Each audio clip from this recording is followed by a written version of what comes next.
In today's video, I'm going to teach you how to verify insurance in SimplePractice.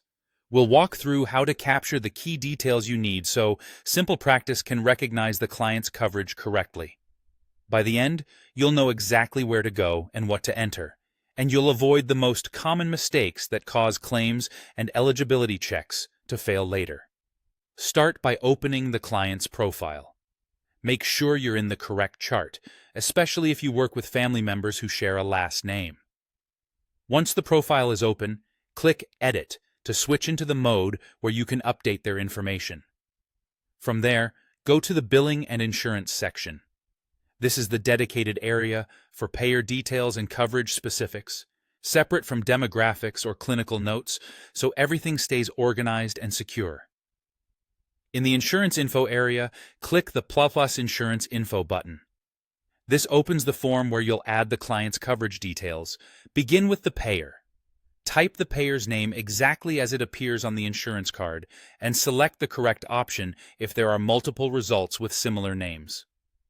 Many payers have several plan variations, so picking the closest match is important for accurate claims routing and eligibility status. Next, enter the member ID. This is typically the main identifier on the card and may include letters and numbers. Enter it exactly as shown, with any required prefixes or suffixes. Small differences, like dropping a leading letter or transposing digits, are a common cause of denials, so take a moment to double-check. If the card shows a separate group number, keep it handy for your records, but focus here on the member ID field that SimplePractice asks for. If the subscriber is different from the client, such as a parent, spouse, or guardian, complete the subscriber information fields. Match the subscriber's legal name and date of birth to what the payer has on file, and choose the correct relationship to the client. Accuracy here helps SimplePractice align the claim with the correct policyholder. Before you save, quickly review everything you entered.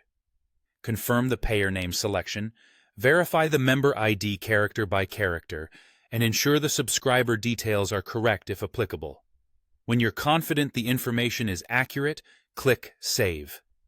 You'll return to the client's profile with the insurance information stored in the Billing and Insurance section.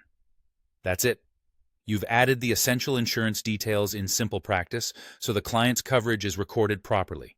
Keep cards current, update this section if the plan changes, and always reference the most recent insurance card when entering or confirming information. Thanks for watching, and great job keeping your billing clean and accurate.